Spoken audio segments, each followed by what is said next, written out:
मध्य प्रदेश छत्तीसगढ़ और मैं हूं आपके साथ पवन पांडे। हमारी इस खास पेशकश में आप सभी का स्वागत है। जी हां, कौन बनेगा मुख्यमंत्री?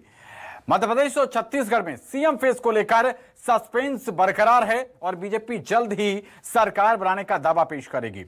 मध्य प्रदेश में सीएम की रेस में शिवराज समेत कई दिग्गज नेता हैं। नरेंद्र तोमर, बीडी शर्मा, ज्योतिरादित्य सिंधिया सीएम की रेस में शामिल हैं।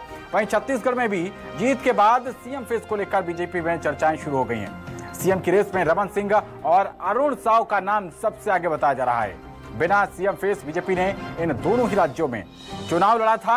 अब इसके बाद से लगातार कौन सीएम बनेगा, इसको लेकर चर्चाओं का दौर शुरू हो गया है। दोनों ही राज्यों में लगातार सीएम फेस को लेकर मंथन शुरू है, कवायद की जा रही है। छत्तीसगढ़ की बात करें तो यहाँ पर रमन सिंह और अरुण साव का नाम सबसे आगे चल रहा है। वहीं मध्य प्रदेश में शिवराज सिंह चौहान के साथ केंद्रीय मंत्री प्रहलाद पटेल, कैलाश विजयवर्गीय और ज्योतिरादित्य सिंधिया का नाम भी चल रहा है और इसी को लेकर अब बड़ा मंथन किया जाना है। तो भारतीय जनता पार्टी केंद्रीय नेतृत्व की ओर से लगातार कवायद की जा रही है।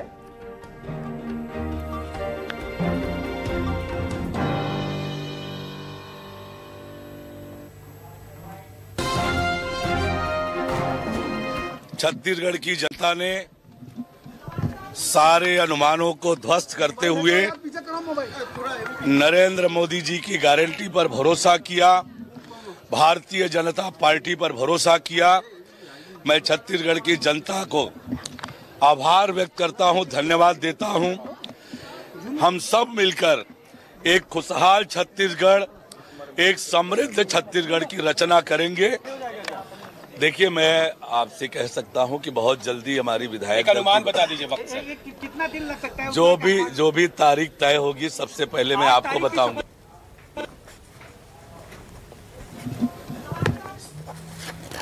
तो सीएम की रेस को लेकर लगातार कवायद शुरू है और इसी को लेकर सीएम की रेस में तमाम बड़े नाम चल रहे हैं। आपको बता दें, छत्तीसगढ़ की बात करें तो यहां पर पूर्व मुख्यमंत्री रमन सिंह और अरुण साव का नाम आगे चल रहा है।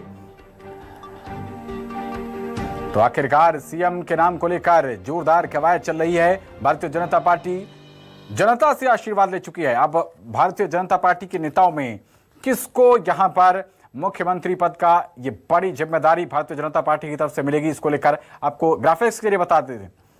मध्य प्रदेश में कैलाश विजयवर्गीय, ज्योतिरादित्य सिंधिया, शिवराज सिंह चौहान, प्रहलाद सिंह पटेल, ये वो बड़े नाम हैं जो मुख्यमंत्री बन सकते हैं।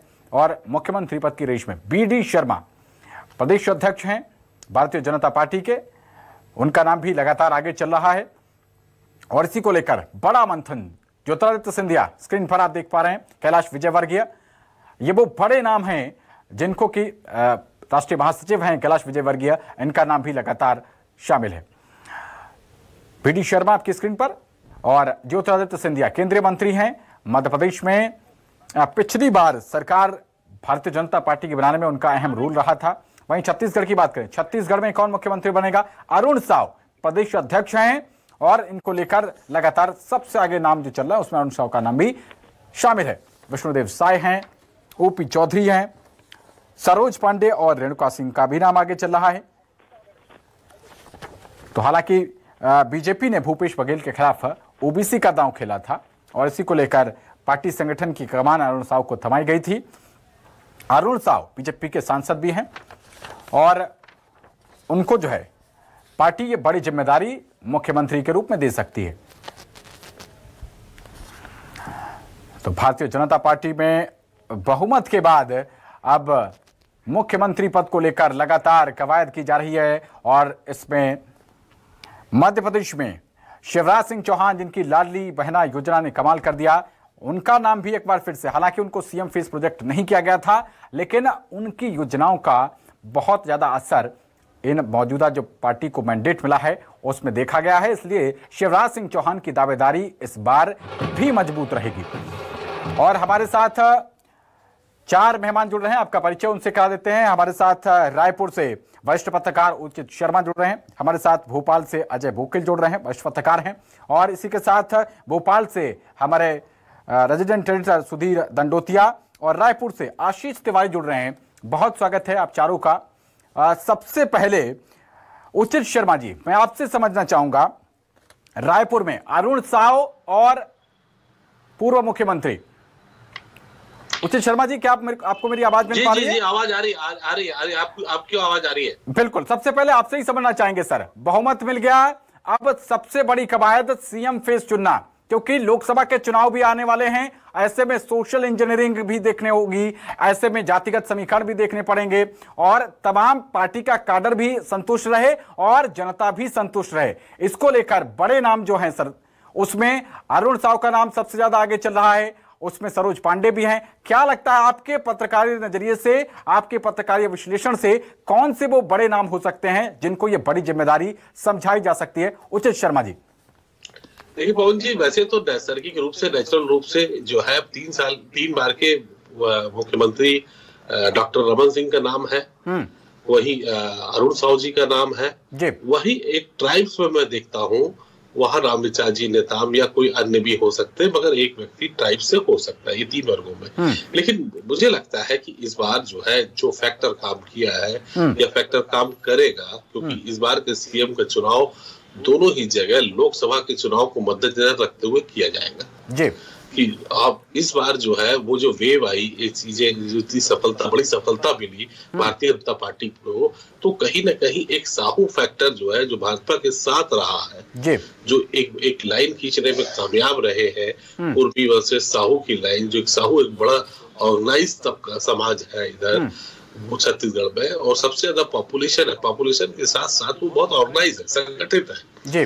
तो वो एक तरफा वोट जो भारतीय जनता पार्टी पे पड़े, इसलिए भी एक बड़ा कारण है कि इतनी बम्पर वोट से जीत के आए अरुण साव जी भी, एक बड़ा कारण कि हमारे शहर का आदमी विधायक जो है मुख्यमंत्री बन सकता है।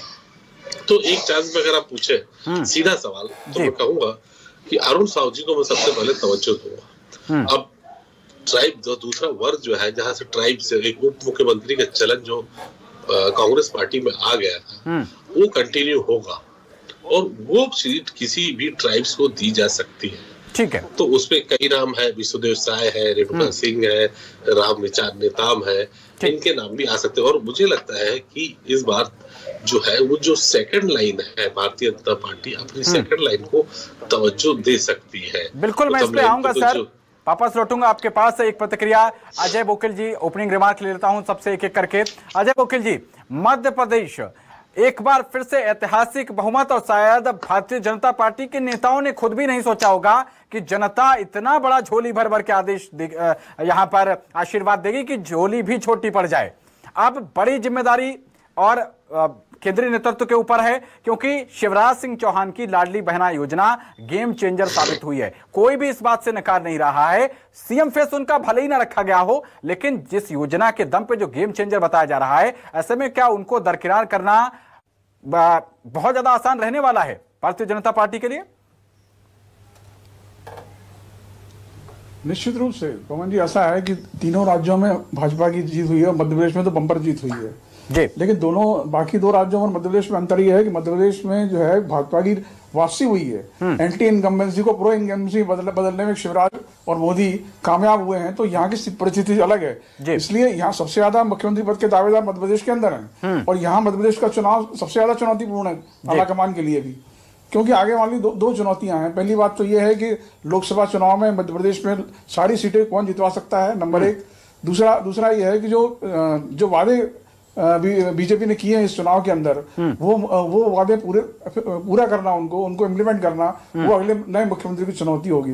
इसके अलावा जाति समीकरण भी है, क्षेत्रीय समीकरण भी है, और दूसरी और भी कई कारण हैं जिन सबको ध्यान में रख करके मुख्यमंत्री के नाम का चयन हुआ, ऐसा मुझे लगता है। लेकिन जी, हमारा जो आम दर्शक है उसके नजरिए से बिल्कुल सिंपल शब्दों में अगर जानना चाहें सर आपसे, 3 वो नाम जिनमें से जो सबसे ज्यादा हॉट रहने वाले हैं, आपके नजरिए से कौन से वो नाम हो सकते हैं सर? देखिए, मेरे हिसाब से तो अब ज्योतिरादित्य सिंधिया बनेंगे, इसकी संभावना मुझे कम लगती है। कैलाश विजयवर्गीय, नरेंद्र सिंह तोमर, प्रहलाद पटेल, इन तीनों में से कोई मुख्यमंत्री बनने की संभावना ज्यादा है। ठीक है सर, वापस लौटेंगे आपके पास।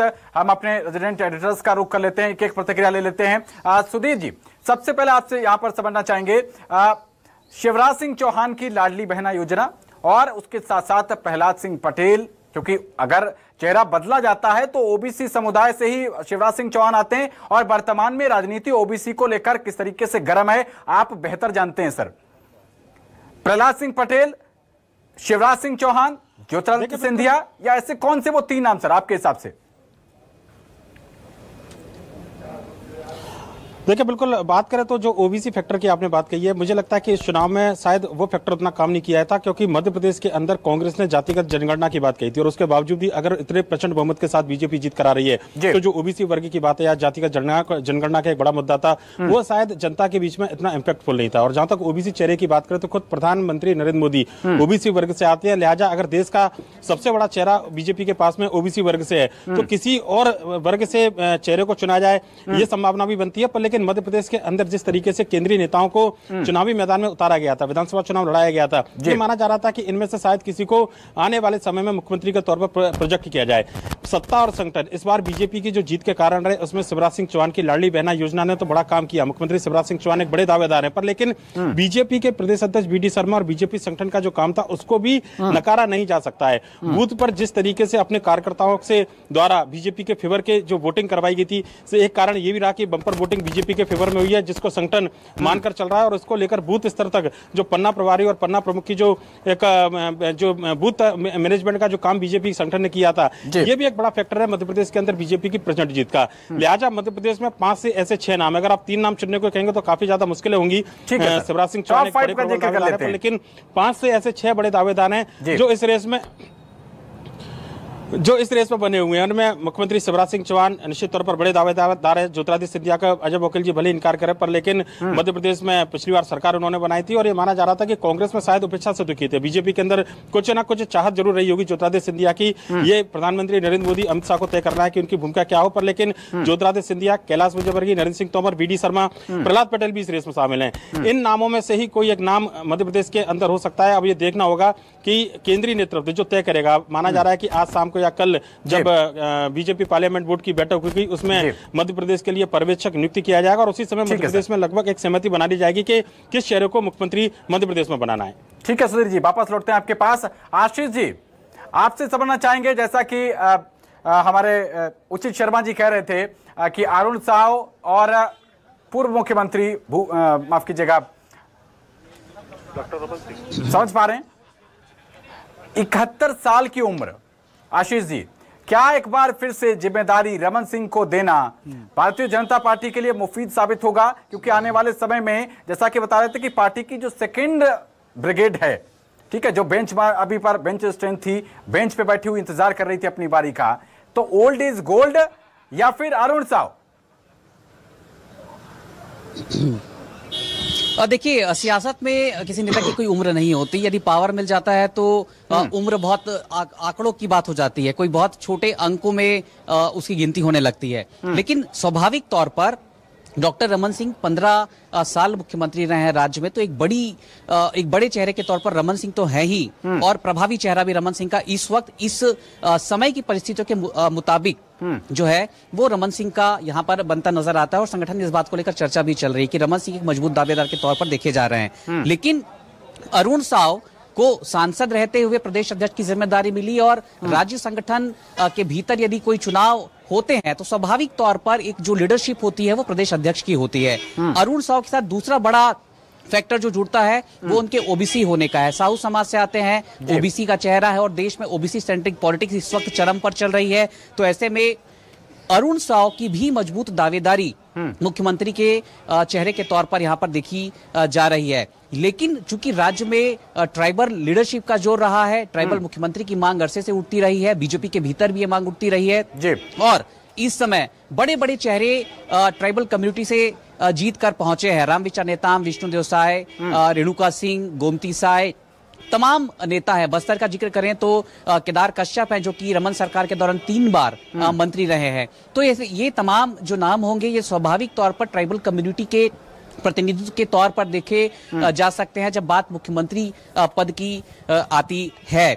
इसके अलावा एक दिलचस्प नाम है ओम प्रकाश चौधरी का। ओम प्रकाश चौधरी पहली मर्तबा चुनाव लड़े हैं, बड़ी जीत उनके हिस्से आई है और राज्य में सर्वाधिक लीड से जीतने वाले जो पहले और दूसरे क्रम के जो प्रत्याशी रहे हैं बीजेपी की, उसमें नंबर 2 की पोजीशन इस वक्त ओम प्रकाश चौधरी की है। दिल्ली हाई कमान के बेहद नजदीक भी हैं और ओबीसी भी हैं, तो ये तमाम फैक्टर्स जो है ये उनके साथ जाते नजर आते हैं। लेकिन ये बीजेपी है, बीजेपी में अभी ये डिसाइड करना बड़ा मुश्किल होता है। और एक महत्वपूर्ण बात और मैं कहूंगा, एक बार इस पर भी गौर करना चाहिए कि लोकसभा के चुनाव हो रहे हैं कुछ महीनों बाद। ऐसे में बीजेपी कहीं इस बात को लेकर कोई रिस्क लेना नहीं चाहेगी कि ऐसे मुख्यमंत्री के पद पर किसी नेता की ताजपोशी कर दी जाए जिससे लोकसभा चुनाव भी प्रभावित हो सके। तो ऐसे में कदम फूंक फूंक कर बीजेपी रखेगी और ऐसे चेहरों को ऐसे चेहरे को बीजेपी मौका देगी जिससे लेकर कोई विरोध की स्थिति संगठन के भीतर कम से कम देखने को ना मिले। बिल्कुल आशीष, आपने उसी बात को बड़ा किया जिसमें कह रहे थे क्योंकि 2024 के मद्देनजर सारे फैसले अब होने। उचित शर्मा जी, अरुण साव निर्विवाद रूप से अभी तक सबसे आगे माने जा रहे हैं रमन सिंह के बाद, और शायद बीजेपी इतिहास 2003 वाला दोहरा दे, क्योंकि 2003 में भी जब रमन सिंह को ये जिम्मेदारी सौंपी गई थी तब वो भी भारतीय जनता, स्पष्ट रूप से कहूं जी तो वैसे भी भारतीय जनता पार्टी पे एक ठप्पा लगा हुआ है कि बनियों की पार्टी जी। अब ब्रिजमोहन अग्रवाल जी जिस वैश्य समाज से आते हैं उनको सीएम की गुंजाइश मुझे तो कम दिखती है, वो भी इस जगह जहाँ पे उनकी संख्या पॉइंट्स 1 से भी नीचे हो जी। तो ऐसे में ये आकलन उनके नाम पे चर्चा, हालांकि बहुत सीनियर लीडर है वो, एक हमेशा से पावरफुल मंत्री रहे हैं, इक्विवेलेंट टू सीएम रहे हैं, तो जातिगत समीकरण के हिसाब से, सोशल इंजीनियरिंग के हिसाब से, क्योंकि अब जो है वो राजनीति में चेहरा बस नहीं, आप सोशल इंजीनियरिंग को भी साधना पड़ता है। वो जनसंख्या वाली बात में है कि किसकी जनसंख्या कितनी है, तो उनको उस धड़े को भी साधना पड़ता है। तो मुझे नहीं लगता कि ब्रिजमोहन जी का नाम, हालांकि हम चर्चाओं में जरूर लेते हैं, लेकिन अब जो है कोई भी मुख्यमंत्री, आप कह रहे थे कि डॉक्टर रमन सिंह के बाद अरुण साव, मैं कहूंगा कि अरुण साव के बाद डॉक्टर रमन सिंह, मैं पहले जी आपकी फर्स्ट प्रायोरिटी जो है वो अरुण साव है। अरुण साव बन गई, अरुण साव, वो भी उसके पीछे मेरे पास तर्क और लॉजिक जो मैं कह रहा हूँ उसकी वजह यही है कि चुनाव सर पे है, उनकी सोशल प्लस पार्टी के अंदर एक्सेप्टेंस दोनों स्वीकार हो सकती है। केदार जी जो है बस्तर के जो 3 बार के मंत्री रहे, केदार कश्यप, उनकी सोशल एक्सेप्टेंस हो सकती है। राम विचार नेतृत्व की पार्टी के अंदर, नॉट सोशल से मतलब मेरा पार्टी के अंदर, वो पार्टी का धाड़ा कोई नाराज ना हो। बिल्कुल मुझे अभी भी जो ओपी चौधरी के बनाने से, ओपी चौधरी का नाम मैं इसलिए नहीं ले रहा हूँ, उसके पीछे भी तर्क ये है कि ओपी चौधरी के बनाने से जो सीनियर लीडर हैं जो छत्तीसगढ़ के, वो एक रिस्क फैक्टर हो जाएगा और इसका खामियाजा 2024 के चुनाव लोकसभा में भुगतना पड़ सकता है। लेकिन उचित शर्मा जी, कई ऐसे उदाहरण है, भारतीय जनता पार्टी का संविधान एक है, सिर्फ छत्तीसगढ़ पे ही वो लागू नहीं होता, देश के सारे सूबे में लागू होता है। उत्तराखंड में भी हाल ही में चुनाव हुए थे, आपने देखा, बिल्कुल युवा मुख्यमंत्री पुष्कर सिंह धामी, चुनाव हारने के बाद भी उनकी ताजपोशी कर दी गई और सभी ने उनको बहुत ही कंफर्टेबली एक्सेप्ट भी कर लिया। लिहाजा क्या ऊंट किस करवट बैठेगा, और कहते हैं कि हाँ भाई भारतीय जनता पार्टी में तो मोदी शाह ही जानते हैं कि क्या होगा, हम लोग तो स्पेकुलेशंस कर रहे हैं अपने पत्रकारिय अनुभव के आधार पर, देखते हैं कि किसका तुक्का सही साबित हो जाता है। मेरी बात को अन्यथा ना लीजिएगा उचित शर्मा जी, वापस लौटेंगे आपके पास, वकील साहब का रुख करते हैं। वकील साहब, प्रहलाद पटेल मुझे एक और यहाँ पर लग रहे हैं, आप अपने नजरिए से बताइएगा, क्योंकि शिवराज सिंह चौहान अगर नहीं होते हैं तो प्रहलाद पटेल उसी समुदाय से, ज्योतिरादित्य सिंधिया का आपने नाम नकारा, खारिज किया, क्योंकि उसमें भी आप बताएं करीब उनके गुट के 19 लोगों को टिकट दिए गए, 9 उनमें से जो है वो चुनाव हार गए, ऐसा न्यूज सामने आ रही है। ऐसे में क्या उनकी दावेदारी कमजोर हुई है? कैलाश विजयवर्गीय का आपने नाम लिया, एक बहुत पुराना प्रकरण, सुधीर जी जानते होंगे, आपकी भी नजर में होगा, उनके बेटे आकाश विजयवर्गीय नगर निगम के कर्मचारियों को बल्ले से मारते हुए दिखाई पड़े थे, प्रधानमंत्री मोदी जी उस बात से बहुत नाराज हुए थे। तो क्या राजनीति में सब कुछ बताया जाता है कि भूला, सब कुछ याद रखा जाता है और वक्त आने पर वो चीजें अपनी असर दिखाती हैं? क्या ये सब फैक्टर भी कैलाश विजयवर्गीय की दावेदारी को लेकर, ज्योतिरादित्य सिंधिया की दावेदारी को लेकर, ये सब आज जब चर्चा होगी इस बात को लेकर या कल चर्चा होगी तो ये सब ध्यान में रखे जाएंगे? क्या समझते हैं सर? निश्चित रूप से कैलाश विजयवर्गीय के खिलाफ ये मामला जा सकता है हमें, लेकिन हमें ये चीज और भी देखना पड़ेगी कि इन तीनों नामों के अंदर प्रहलाद पटेल को जो है मोदी के ज्यादा करीब माना जाता है जी, और नरेंद्र सिंह तोमर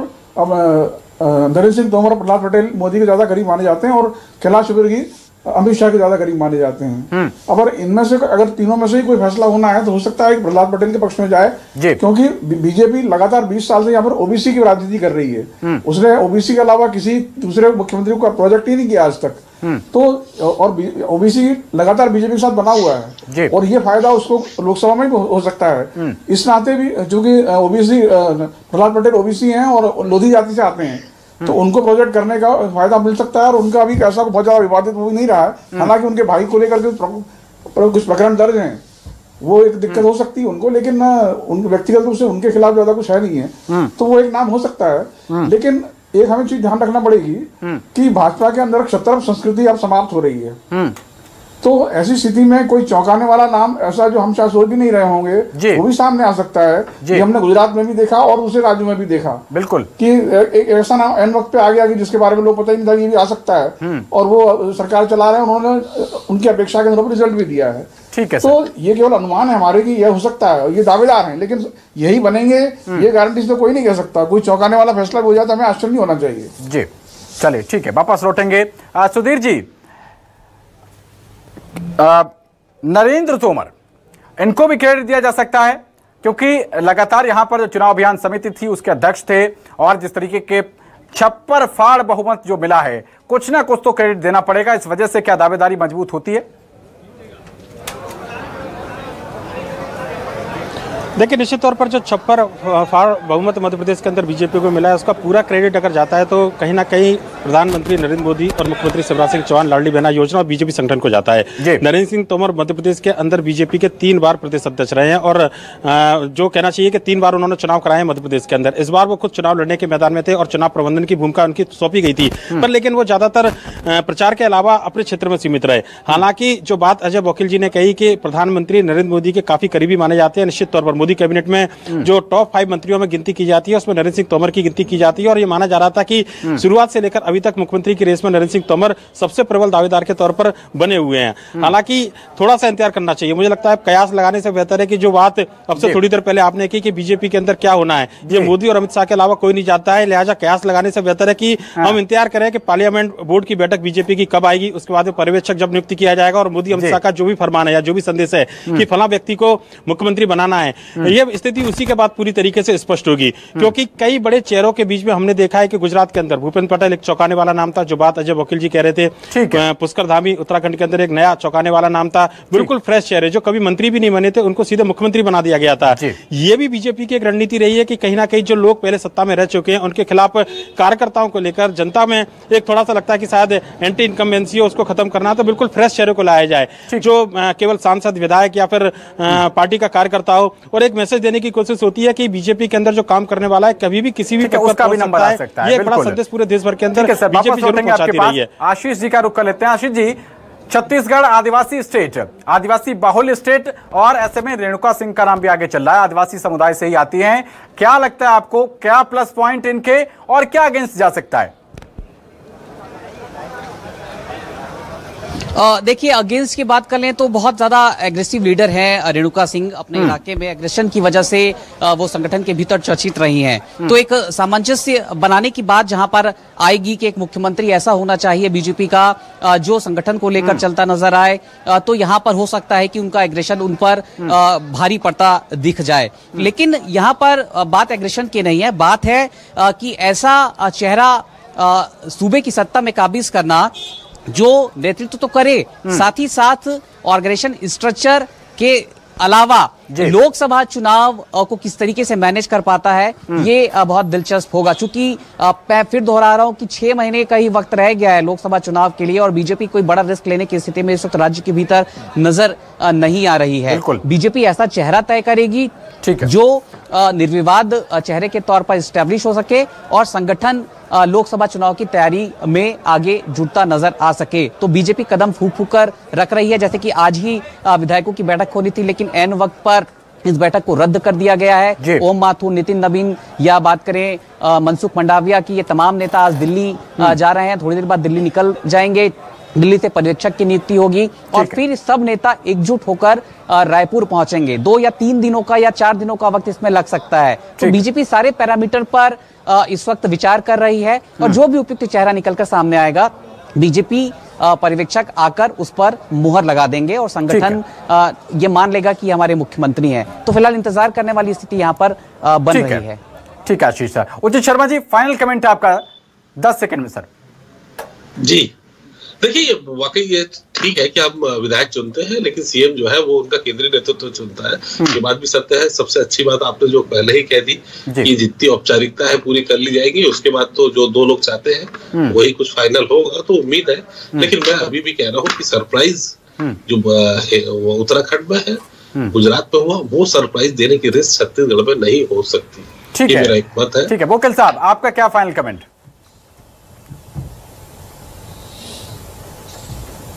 देखिए, ऐसा है कि अगर जो जनादेश मध्य प्रदेश में मिला है तो वो तो शिवराज सरकार के काम पे ही मिला है एक तरह से। हालांकि मोदी जी का भी उसमें योगदान रहा है। तो जो स्वाभाविक उम्मीदवार है मुख्यमंत्री पद के, तो वो तो शिवराज सिंह चौहान ही है। ये स्थिति छत्तीसगढ़ और राजस्थान में नहीं, क्योंकि अभी वहां दोनों राज्यों में बीजेपी मुख्यमंत्री नहीं थे। लेकिन मध्य प्रदेश स्थिति अलग है। लेकिन इसके बाद भी अगर हाईकमान शायद उनको न बनाना चाहे तो फिर ये सवाल उठेगा कि कौन बनेगा। और अगर मान लीजिए इस पर सहमति बन जाती है कि अभी लोकसभा चुनाव तक शिवराज को ही रखा जाए तो फिर कोई दिक्कत ही नहीं है, क्योंकि वो निश्चित पिछली बार। इसी के साथ बहुत शुक्रिया वकील साहब आपका, उचित शर्मा जी आपका, और सुधीर जी, आशीष जी, आप लोगों का भी बहुत शुक्रिया। आप लोगों ने समय निकाला न्यूज़ 24 के लिए।